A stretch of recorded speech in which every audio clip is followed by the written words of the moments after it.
Rather than helping people in this pandemic to get healthcare, to give everybody universal healthcare, an 80-year late policy, the squad and all these quote-unquote progressives who ran on Medicare for All are prioritizing their time in kabuki theater and hyper-partisanship and trying to put all the blame on the Republicans and not at all acknowledge the ineptness and incompetence of the Democratic Party. They're choosing to focus on that instead of helping you. My name is Franco and you're watching Frank Analysis. Please make sure you hit that like button, hit that subscribe button, share this video so you can help independent media grow and we can actually have a strong movement to change the system and so that we can have a government that actually works for working class people. If you want more information on what Force the Vote is, check out my channel. I've done several videos about it. I was even on the ground covering the protests. I even gave a speech there. And I don't think I have to explain to you guys what happened just not too long ago when people stormed into the Capitol because they were upset with the results of the election and because of the lack of transparency of our elections. Now, of course, there were a lot of people who were there that was just there for Trump, and that if it was somebody on the other side, like a Democrat who got cheated, or if we didn't know if the Democrat got cheated, but there's a lot of evidence to show that they could have been cheated, a lot of those people wouldn't have been out there. I mean, a lot of those people are still stuck in tribalism. But nonetheless, if we actually had more secure elections and more transparent elections, that wouldn't have happened. If we knew 100% for sure that Trump lost, that wouldn't have happened. We have voting machines that are owned by corporations. We have people that sit on the board of those voting machine companies that have agendas, who have had jobs during certain Democratic administrations. For more detail on that, I recommend checking out Convo Couch. I recommend checking out The Last American Vagabond. There's also articles that I can post in the description for you guys to check out, just so you guys can see how ripe our election system is for election fraud. So Cori Bush, she's a new congresswoman, a new quote-unquote progressive congresswoman, who the first day on the job votes for Nancy Pelosi as speaker. And then just a few short days after that, she introduces this bill. So this article was published on The Hill, and it says Cori Bush introduces legislation to remove all House members who supported election challenges. Representative Cori Bush has introduced a resolution to help the Republican members of the House who supported contesting battleground states elections on Wednesday joint session of Congress be investigated and potentially removed from office. The resolution comes after President Trump's supporters, who had converged on Washington, D.C. to a rally to contest the results of November's general election that Trump lost, rioted and stormed the U.S. Capitol building. The chaos led to lawmakers and members being trapped inside the Capitol, resulting in the mobilization of the D.C., Virginia, and Maryland National Guards. D.C.'s mayor also issued a 6 p.m. curfew for the city. And then Congresswoman Cori Bush put out a tweet that said, "I believe the Republican members of Congress who have incited this domestic terror act through their attempts to overturn the election must face consequences. They have broken their sacred oath of office. I will be introducing a resolution calling for their expulsion." So very interestingly, let me zoom in here for you guys. This resolution was written on January 5th, the day before they stormed into the Capitol building. So maybe she was already planning on going after these Republicans that were challenging the election results, and maybe the storming of the Capitol is just a plus that coincidentally happened to boost her argument. But I'll just leave it as that. It just looks too much of a coincidence. I'm not gonna like tell you guys to believe any of my theories. I'm just putting it out there. Whitney Webb and The Last American Vagabond with Ryan Christian, they've been predicting something, an event like this was going to happen. And I'll just leave it at that. Like something post-election that was going to generate chaos and would be used as an excuse to install policies that take away our civil liberties. I'll just leave it there. The main focus of today's video is on the priorities that the squad has. Rioters first broke into the Capitol while both chambers were in session to certify President-elect Joe Biden's win over Trump. The chambers were debating over the election results from Arizona when the mob overran Capitol Police. The insurrection forced high-level officials, including Vice President Pence, who has presiding over proceedings in the Senate, and the Speaker, Nancy Pelosi, to be evacuated. Other lawmakers were forced to shelter in place and given gas masks. Lawmakers on both sides of the aisle have implored Trump to call off his supporters. It is crucial you help restore order by sending resources to assist the police and ask those doing this to stand down, Senator Marco Rubio tweeted. We are calling on President Trump to demand that all protesters leave the U.S. Capitol and Capitol grounds immediately, Pelosi and Senator Minority Leader Charles Schumer said in a joint statement. The president, in response, initially sent a pair of tweets telling the rioters to stay peaceful. In a video later in the afternoon, Trump told the mob, which he described as very special, to go home. This bill is absolutely ridiculous. Even if there was no election fraud, which there's a lot of evidence for us to be very skeptical about whether there was election fraud. Even if there wasn't, we have a right to question our election integrity and ask and demand for evidence. Otherwise we don't have real democracy in this country.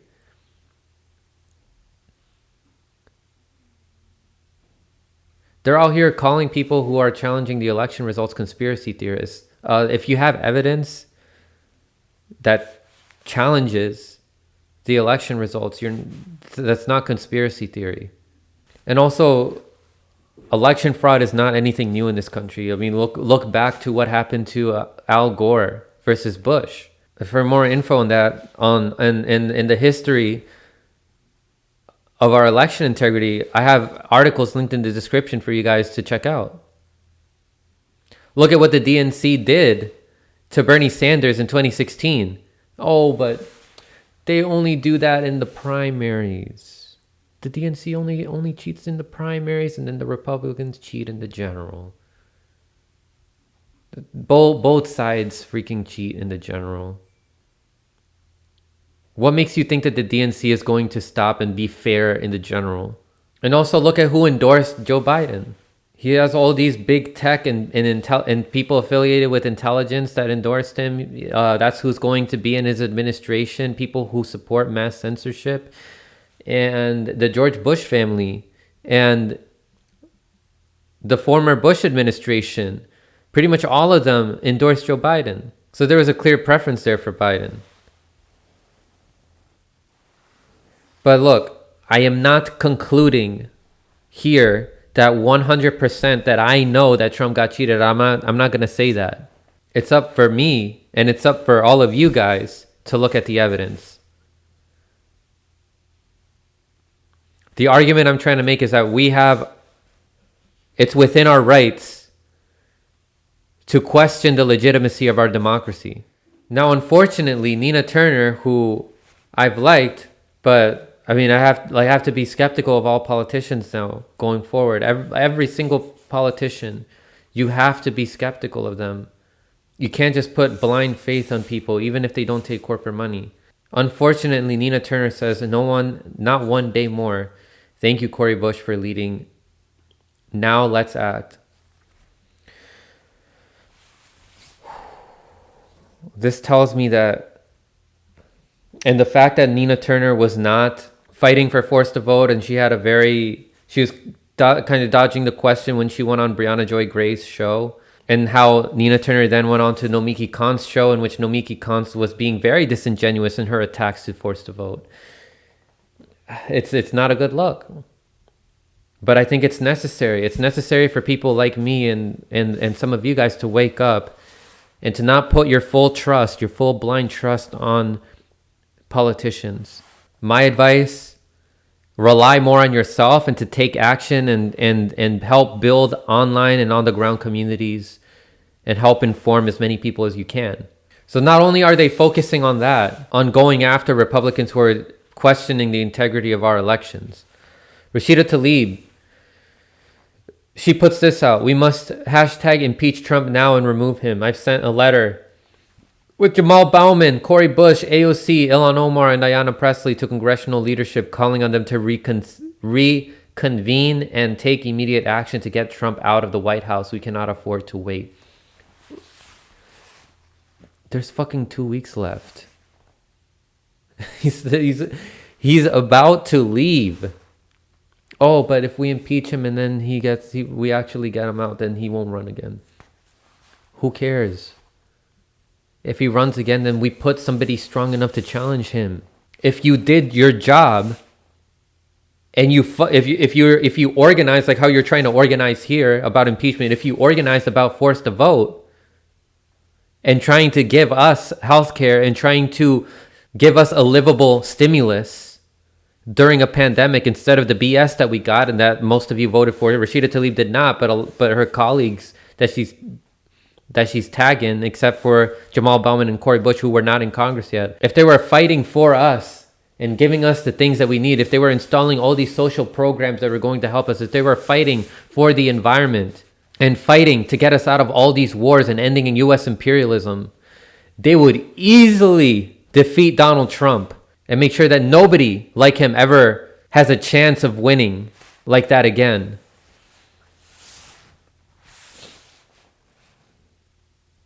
Instead, this is what they're focusing on. So Ted Cruz had put up this tweet, and he said, he put this up yesterday. He said the attack at the Capitol was a despicable act of terrorism and a shocking assault on our democratic system. We must come together and put this anger and division behind us. We must, and I am confident we will, have a peaceful and orderly transition of power. My full statement. And then I'm not going to read the whole thing. It's too long. But the thing is, AOC quote retweeted that, and she said, Senator Cruz, you must accept responsibility for how your craven, self-serving actions contributed to the deaths of 4 people yesterday and how you fundraised off this riot. Both you and Senator Hawley must resign. If you do not, the Senate should move for your expulsion. Freaking kabuki theater, hyper-partisanship nonsense is what this is. You want to make sure something like that doesn't happen again? AOC, why don't you fight for election integrity and we have more transparent elections? That way, people like that wouldn't be rioting and storming into the Capitol. There would be no reason for that. And especially if we were receiving our basic needs and if you were legitimately fighting for that, there would be no reason for us to storm the Capitol like that if you did your job efficiently. So I said, this is nothing but theater, AOC. You should resign along with them for voting for a war criminal corporatist as speaker instead of withholding your vote and fighting to give people healthcare during a pandemic. Hashtag fraud squad. Get the fuck out. And remember earlier in 2020 when we were protesting for Black Lives Matter, when we were chanting defund the police, Joe Biden had this to say on August 5th, 2020. He said Biden supports additional funding for the police. And just 22 hours ago, and I want to give a shout out to Justin Jackson because this is his tweet. He quote retweeted Joe Biden with that image. And this is what Joe Biden had said. He said, no one can tell me that I had been a group of Black Lives Matter protesters yesterday that wouldn't have been treated very differently than the mob that stormed the Capitol. Well, we all know that's true, and it's unacceptable. But you, Joe Biden, you wanted to increase funding for the police back then. The police, the same police. You were the architect of the crime bill, but not only that, but you were also an architect a lot of your pet projects during the Obama administration was for militarizing the police. So what went down in the Capitol, I think, is going to have people like Biden reiterate what he was saying back in August again and say that we need more police funding, that we need more security to ensure that those thugs that stormed into the Capitol, that doesn't happen again. They're already militarized. They're already aggressive enough. It's just that for some reason, they allowed those people to go in. And then here's AOC with her famous one word or two phrase freaking tweets that they always do, like Medicare for all, period. Green New Deal, period. When then they don't even fight for it. She's doing it here again. She's saying impeach, period. If only she wrote forced to vote, period, and then actually did something. So Alicia said Trump pardoned Blackwater war criminals who slaughtered 14 Iraqi civilians, including 2 children, but that was a complete non-issue for the Democrats. When did you call for his impeachment over that? You are an absolute fraud. When it comes to actual crimes, war crimes, crimes against humanity that Trump has done, they don't challenge him on impeachment. So it's the same thing with last year. Last year, so they could have impeachment on human rights violations on the border from how they were caging children and separating families, keeping them in horrible conditions. They could have impeached them on that. They could have impeached them on the emoluments clause. They could have impeached them on illegal drone strikes and how he's playing a key role in selling weapons to Saudi Arabia and causing a genocide in Yemen. They could have impeached him on attempting to install a coup in Bolivia and Venezuela.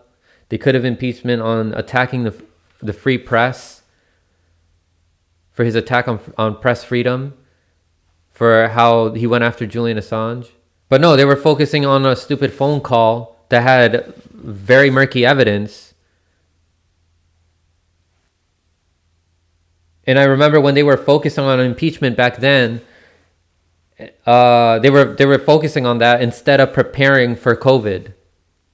So it shows you where their priorities are. Their priorities are on hyper-partisanship, creating more tribalism, not impeaching Trump on grounds that are actually impeachable because the Democrats are complicit in those issues. The Democrats are complicit in war crimes and acts against humanity. Nancy Pelosi knew about the waterboarding and the torturing under the George Bush administration. She was complicit. She's a war criminal. So that's why they don't want to impeach Donald Trump on those grounds. Instead, they create all these surface level tribalistic issues to try to distract people from the real issues that both parties are complicit in. Thank you guys so much for watching. Please like, share, and subscribe, and stay informed.